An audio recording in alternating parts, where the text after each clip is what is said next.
Somebody call me, somebody call my name, so I know I'm not alone. Not really. Hi. Hello. Hi, Sandy. Hi, Martin. Hi, Anita.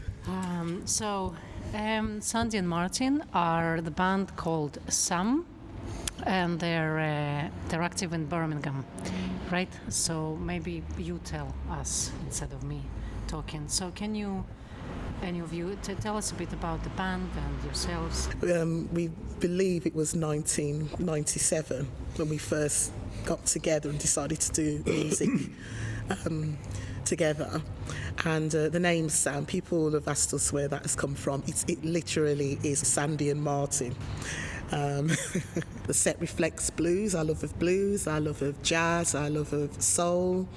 We write our own material, pretty much along those lines, and we do covers also. And I say we have a band, but we also go out as duo and a trio and all sorts of variations.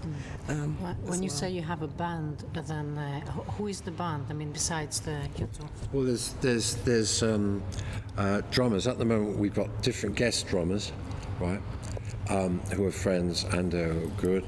And the last drummer we used, Chris Hutchins, who's a very fine drummer who plays in Birmingham.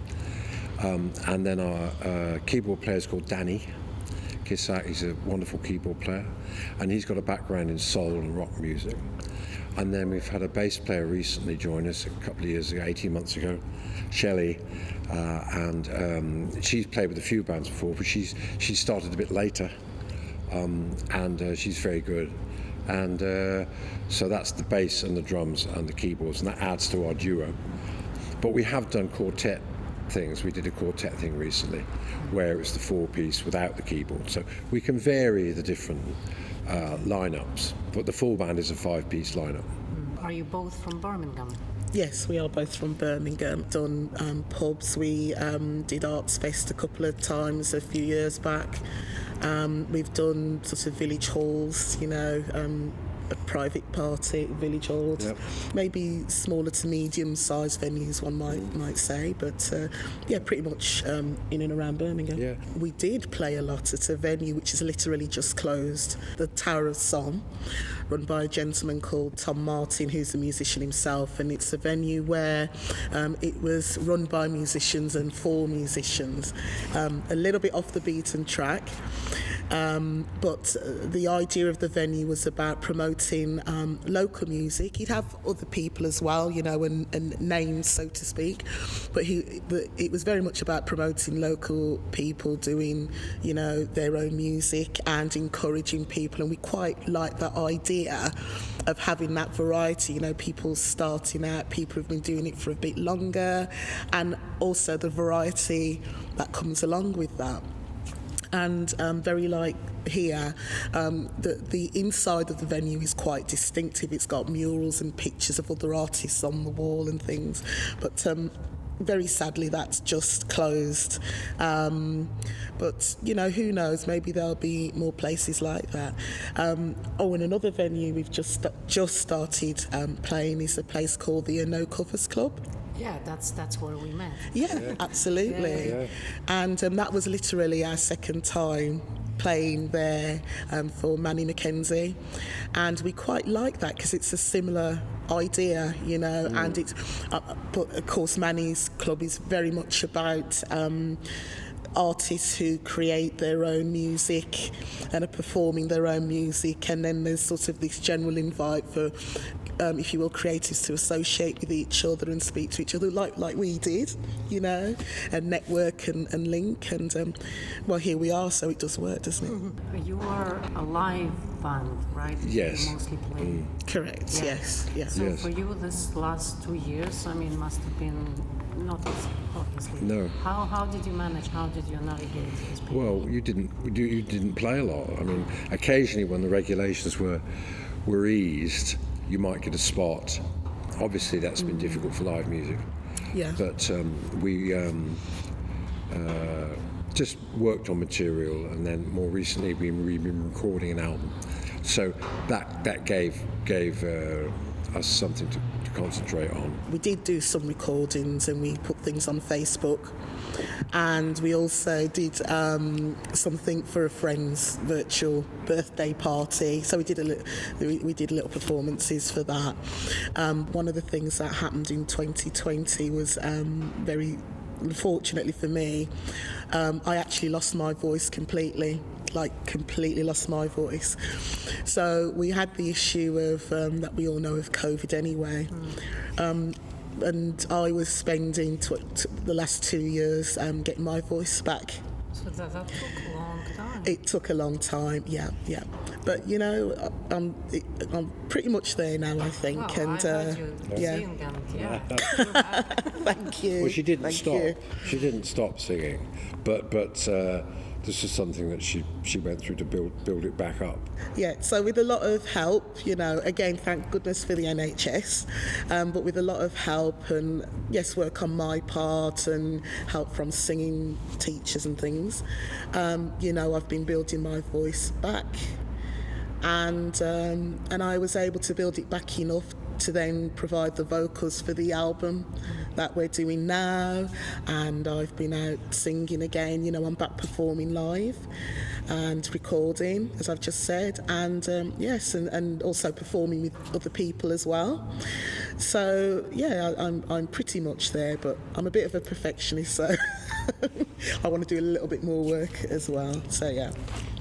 So it was kind of traumatic, if you will, but, you know, in the context of everything that was going on for so many people, it was one of those things. And, you know, I've been able to do the work to bring myself back. And, you know, I'm sort of thinking, as a vocalist, it's quite traumatic losing your voice, but, you know, but it's back and it's all good. It's all good. You know, that's your, yeah. Absolutely. Do you feel like you've gained some new insight, a bit like that you look at it a bit more or work with it a bit more in a different kind of way? Yes. Sensitivity? 100%. So I'm back to thinking about how I use my voice. As you say, it's your tool. And so it's about making the best of your voice, protecting your voice, and using it to its best. But it's also given me an opportunity to try developing in some areas that I hadn't really thought I had the time to do before. Like what?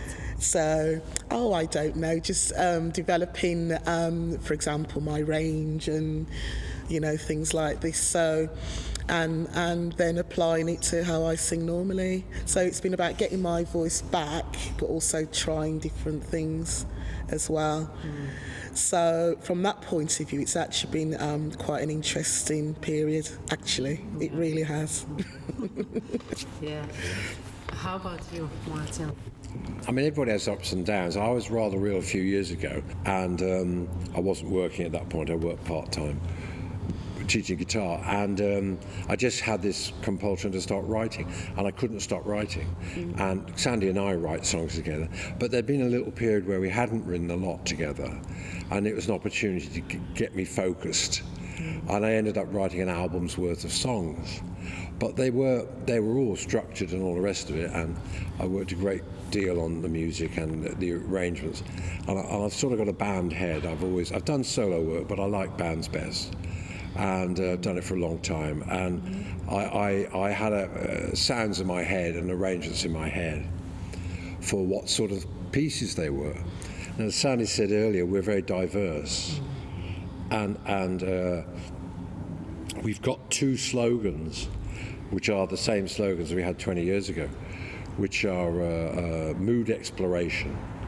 We explore moods in a big way. And, you know, there's lots of great people out there, but really we've come to realise that there are very few people do what we do. But at the same time, we're not hard to listen to, we're enjoyable, and people can get into us. And it's not all original material. We do some classic covers, you know, soul covers and jazz and you know, almost touch rock and roll. But the other slogan is music from the heart. So you put those together, mood exploration and music from the heart, and that is always us. So, and the focus And when I wrote this material, the focus is can Sandy sing this song? Because she's our focus. And she touches people when she sings. She has that. She has that quality. She has that quality. Everything is centered around her voice. That is our focus. And it's not about 15-minute guitar solos or keyboard solos, or we'll have a few solos, but it is centered to support, in the end, Sandy's voice. So when I wrote this material, I was thinking, can Sandy sing this? Does this relate? But obviously that's interesting because I'm writing it, not her. And then she came in later, and then she starts to give me ideas as well. Then she works on some of the tunes, in fact, quite a lot of the tunes. So, some of them are basically my numbers, but some of them are joint numbers. But then, of course, it becomes a thing when you get to the studio, and then at the centre of it is her singing. And she has that quality, and she touches people when she sings. And well, I'm biased, but I know this from talking to people. But we're not big hustlers or anything. So we haven't really got a big name, but we've never stopped. We've had periods where life has got in the way, because we've got jobs and all the rest of it. But we've always kept going because we believed in it. And now is a period where we're pushing it a bit again now. Yeah, we're starting to get going again, aren't we? Yeah, we're and we want to be active. Be active and get more gigs and just get a bit more of a presence, And hopefully, bring out this album, this year in a few months, hopefully, and and that's all original material. It's a bit quirky, but it's still Sam. It's still us. Still Sam, yeah. But But can I say I have two comments to make? Oh, only two. Just on this occasion. So, the first thing is that when we do perform live, and yes, they are singer songs. That's what the basis of the set is. It's singer songs, but the band can also groove. Yep. And so, that when I say that, what I mean is sometimes I just step back and I just let them go for it. And some of the things they come up with is it's just absolutely fascinating. And, between Martin and Danny and now Shelley on the bass, and whoever we've got guesting as our drummer, I'm just blown away by what I'm listening to, and it's never the same twice because they literally are just going with the flow, and they have this ability to feel each other and take this song, a song that I know really well and inside out, and they sort of take it somewhere else, And so if I'm standing on stage or in the performance area and I'm listening, and sometimes I can't help it, I'm grinning like a Cheshire cat because I'm thinking, what is going on here, So, and I think that's the exciting thing about playing live, that can happen. Don't get me wrong, I've got plenty of CDs, I'm old school, so I'm still CDs and albums, but there's something very special about live performances, and that's one of the things that's special about live performances.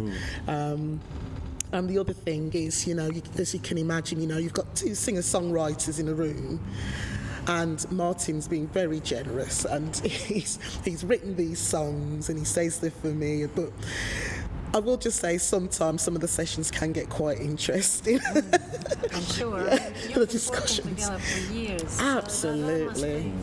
Absolutely. Well, we're a married couple as well. Yeah. So discussions can get quite frank, I'll just say. It does get frank. Yes, it does get frank. But when I first saw Sandy, she was with an indie duo at this club I helped to run called Spokes, a very good club in Moseley. In Balsall Heath. Yeah. And I saw her, and there was her and a guitar player, two women, and she was at the front. And I'd never quite seen anybody like Sandy, what she was doing. And she was like, at that point, I was thinking, because I knew less then, obviously I'd been around, I wasn't an idiot, but I thought, she's like a soul singer and doing indie music, it was doing, I was thinking, why not? Yeah. And I realised this was a free spirit, and we're both individuals, and we love stacks of music, and we're not you know, we'll like sort of like fancy or far out stuff, but we like very, very commercial, conventional music if it's good and if it's got heart, if it touches us. But they were fantastic, and I thought she's just really, really different. And then we became a couple, and then we had a duo, and we realised we had this thing, and you know, we brought our experience together, you know, and she'd been in bands and in this duo, but I'm a lot older than her, so I go back a bit farther, you know. And but I'd run bands, you know, for most of my life and been a band leader. So we built it from the duo. It gradually grew outwards, another person, and we went through different eras. And in our earlier era, we were more acoustic. Had more acoustic instruments, and hopefully on the album we'll have some of those acoustic instruments featured. Some of those little touches, we've brought them back, haven't we? Yeah, lots of acoustic guitars, mandolins, things like that. But we're still a groove band. We still love grooving, but we can do our unusual stuff. But by the end of the night, you know, we'll do 2 or 3 of our groove numbers, and then we might do a Ray Charles number or something. You know what I mean? And people dance, so people can dance to us, but they can also listen to this stuff, you know, and that's one of what with her singing and our grooves and our diversity, we're just not boring. We can't guarantee people will like it, but we're just not. You never can. Nobody can. We're not boring. No, absolutely not boring. I mean, I'm not being arrogant. I just know we're not boring. No one absolutely. can. Yes, because when you were performing then No Covers Club, I mean, I was dancing behind the camera and people were dancing, and you're very much of an audience band. Yes. You work with the people, you feel them, and that's nice. You know, talk to them and entertain them as you go. And yes, we have fun. Yes. And Sandy's great with the crowd, you know, the way she relates to them. Well, this is where the fan club starts, because I think Martin's better. Exactly. I think you're right? both. Well, I'm slightly eccentric. I think it's because we're shameless. That's what it is. No, I just think that you know, if people have come to see you, they've taken time out of their day, they've come to see you, and you know, if you can the music is one thing, but you know, if you can give something else, then I think that's always very much worthwhile, you know, and that's again what makes for a great live night and a great live performance. Yes. And you know, and sometimes it's just because we are nosy and we might ask somebody something, you know, and then and it's just this thing of bringing people with you and bringing people into what you're doing, and that really is what we're about. We are quite proud that people tend to say that they found us accessible, they found us interesting. We're really proud of that. And we're also proud that, you know, especially if it's one of our original songs, they come up and talk to you about it afterwards. And you know, a story I remember, we just written this one song, a song called Grace. It is quite sad lyrics, and it's about sort of surviving in the workplace, but it's someone who you're thinking, are they on the verge of a breakdown or depression? But then there's like just a little glow of hope right at the end of it. And the first time we performed this song, and we weren't sure, and we just got it together, and then we rushed out and performed it, only to find 2 women who came up to us and says, you know what, that song, that just really touched us, because what you were singing about, and the one woman in particular, she was going through something and it somehow connected with her. And to find that you can connect with people sometimes in that way, it's an honour. It really is an honour. Yes. You're just putting your words down on a bit of paper and what you think, and sometimes you're drawing on your own experiences as well, right? And then it's just that thing of knowing that you are connecting, and the world is slightly a less lonely place then, isn't it? You know, and but again, that's precisely what Sammy's about, you know. There's a magic in performance. And in dance or in theatre or you know, in live performance, in music, and the magic is that it's never the same. Every evening it's different. And a lot of people, not everybody, but a lot of people know that. Now, some people will go to a gig or performance and they know what they want and they want it and that's it. And I respect that because that's their right to do it. It may well mean that sometimes they'll miss out on things. They'll stand at the bar and go, well, I came for a night of blues, that number isn't a blues number, I'm fed up. Well, that's fine, but on the other hand, maybe that little different thing is actually, you'll go home and you actually, they might be humming the chorus or they might have touched them. But there's an awful lot of people who are very, very willing to be taken on a little journey. And then that magic of that thing, which will never happen again, it'll always be different. It's great heights with live performance and it's such a wonderful feeling. And you're forever reaching out to try and touch it. Well, you don't get many of those. But you might have a nice one. Every so often you have a dodgy one. You think, oh well, let's go and get some chips and go home and have a cup of tea. It'll be the next one. The next one will be better. And then you have a wonderful one, and you just feel like a king or queen of the world. But you also feel good because you've actually given something to people, and then they're kind enough to connect with you, and that's very, very special.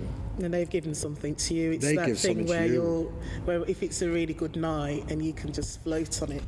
Yeah. There's some kind of special vibe in the room, and you just float on it, Yeah. And when you're really connecting with an audience, it's just fantastic. It becomes so special. At a certain point, it becomes mystical. It's not like normal life. You're at a higher plane of existence, and it sounds very hippie-ish, but actually, inside I am a little bit hippie-ish, and I would never guess. I got the hair.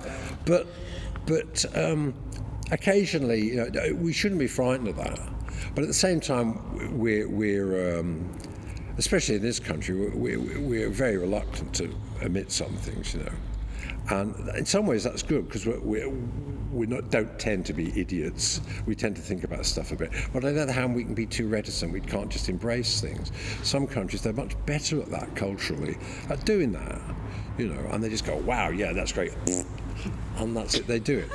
You know what I mean? Like the Americans, they have a tremendous, I know I'm generalising like hell, forgive me, but they have a tremendous capacity for enthusiastic. I think it's also size matters, because yes. If you compare the number of people that live in the country, yes. and you say, well, this country is like that. Well, yes. they have I don't know how many times more people. Yes. So. Yeah, there's a magic there. But occasionally there can be something else. And those two women who spoke to Sandy about that song, and that is, you can't predict that. That's amazing. No. I mean, that must feel just...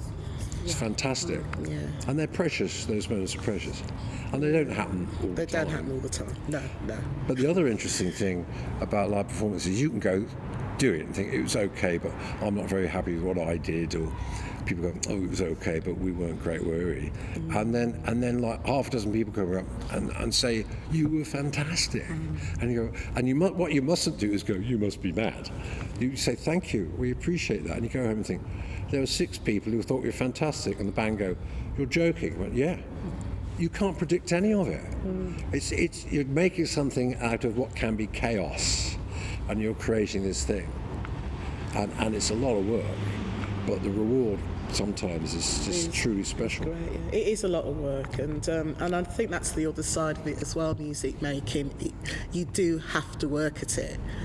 And again, that's the thing. I mean, if you, like Martin is the person who arranges the songs, principal songwriter again, and the vision of how things fit together, in terms of the instruments and such forth, it usually comes from Martin. And he works very hard at that, very, very hard indeed. And then we go out and we perform, and then it might change and it might develop over the years or something, but that's where it starts from. And so I just want to acknowledge and say to Martin that, that creativity that he has really steered what we are, and and of course that speaks to your experience and your love of music and your love of creating and your love of just doing things differently as well. But to you, it feels, well, what's the problem, you know? And I kind of am the same, you know, and I look at life like that as well in terms of our music, you know, why do you have to be just a blues band or just a soul band or so on and so forth? And I remember in the early days, people used to say that to us quite a lot. Well, what are you? But you said blues, but you're doing jazz there, and I was very naughty. I used to find that quite intriguing, and I used to quite enjoy that because at least it meant that people were sort of thinking about it. Yeah. Part of the challenge for us and the project for us was sometimes having that set flow. And one of the secrets. Take them on a journey.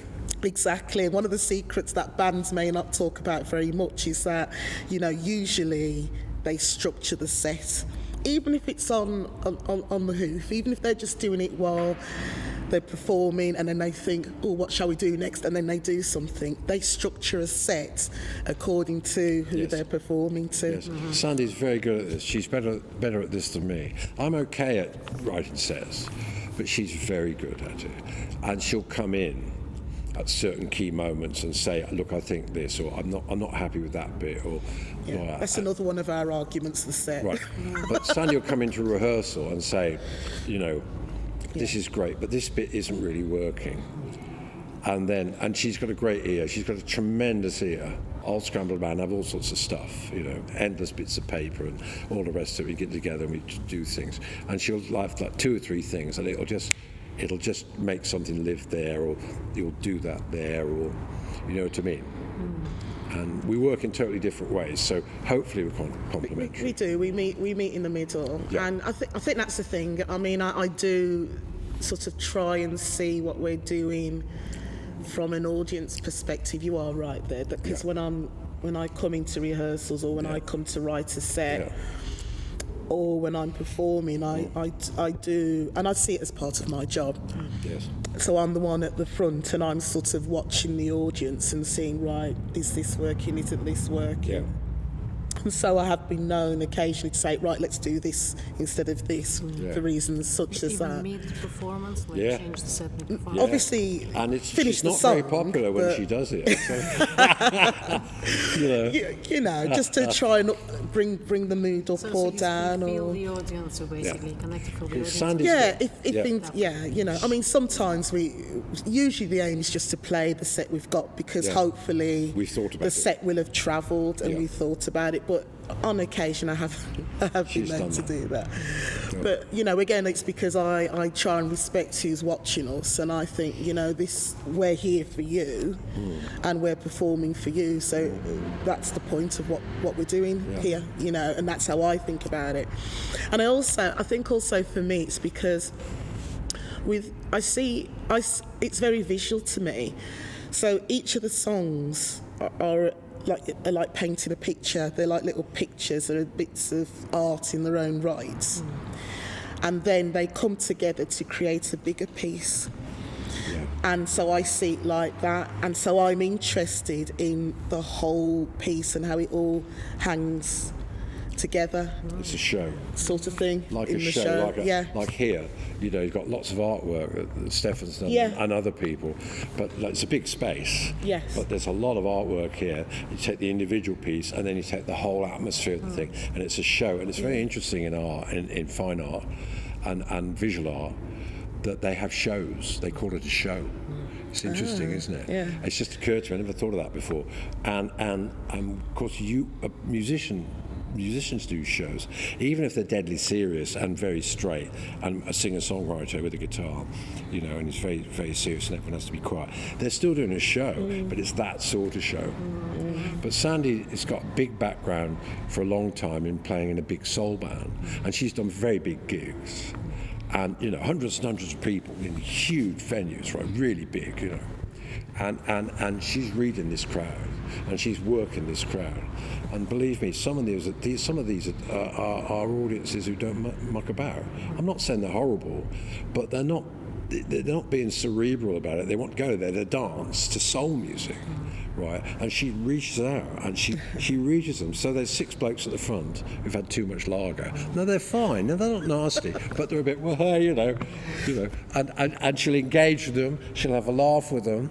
She'll get them on her side. Right, you're going to sing this chorus with me like this, you know? And they love it because people want you to reach That's a real them. talent. That's And she's got this skill. She's that's got what that. singers do. well, People some, at the front not all, do. No, absolutely not all. Yeah. It's like I have nights when I'm better at it than other nights, you know. But yeah, and of course, the reality is we're part of a whole, aren't we? So we're part of the band, and you know, in Sam, I think that's the other big thing, really big thing that we have to say about Sam. And we have, you know, 5 musicians playing together, and each of them have a role. There's no one who is, I don't know, superfluous in Sam. It all matters. It all matters. Yes. So in the past we've played with percussion players, and we will again. And sometimes we'll play with a percussion player instead of a drummer, and then we'll say, yeah, but that percussion needs to be as loud as the drums were because they're performing a certain role, which sometimes I think sound people don't always get what we're trying to say, you know. But you know, we've had cellos and they need to be loud because they're providing that bass and so on and so forth. So in the band at the moment, this is perhaps the most straightforward band that we've had in a way. So we have, you know, again, musically it's focused around Martin and Danny and the interplay between them. Danny's not just in the background playing some nice tunes on the keyboards. Oh no, Danny is up front and he's contributing to the sound, you know. And Shelley's providing the backbone on the bass. And of course Martin is bringing everything together, and everyone's watching Martin and he's moving the thing along. And then sometimes we'll swap onto the harmonica, you know. And then our drummer, the drummer role is again to provide that added beat, and then sometimes a little bit of something else as well. So then they might swap onto percussion and, like I say, then provide that particular thing that we want from that percussive instrument. And so it all works together in that way. It's quite subtle. Yeah, we've experimented with all of this over the years, you know. They're relationships. And it's not set. It's nothing. It's not really set in stone. But we have a form. But they're relationships between people, and it's a team. And you can shift, and you shift around, and you step out a little bit that way or a little bit this way. You know what your core is. Our thing, which is both an advantage and a disadvantage, is that, and we can have a good time, and we can do gigs where people need to dance 3/4 of the time. We can do those gigs. And we're a good boogie band, and we're proud of it. But no, we're proud of it. But at some point, we're not just going to do that, right? At any gig, we will do something different. That you can guarantee that, because that is just one thing, you know. But in the end, it is an advantage in us with what we do, but it's also not many people do it because there's a lot of work and it takes much longer, and you have to build up this subtle relationship in that, and you gradually figure out, oh, he's doing this, oh she's going to do that this time, or I don't know what they're doing, but I'll follow it. I'll back off here until I get the hang of what's happening. So in a way, it's like what jazz people do. Now, we're not jazz musicians. We touch on jazz and we do some jazz numbers, but we don't call ourselves jazz musicians. But good jazz musicians, and jazz is a pretty hard genre, especially nowadays. It's very technical. But one of the things that good jazz players do, and I don't just mean clever technical players, but people who are artists, is they have tremendous nous, they have tremendous awareness of what's happening as they're playing. The disadvantage is it takes much longer and it's a much more subtle, complex thing, right? But the advantage is you end up giving a lot more and you get much more satisfaction, and it's a deeper thing. There's more to it. It's all valid, but we sort of follow a slightly harder path. But we still like a good time, and we want people to have a good time. For sure.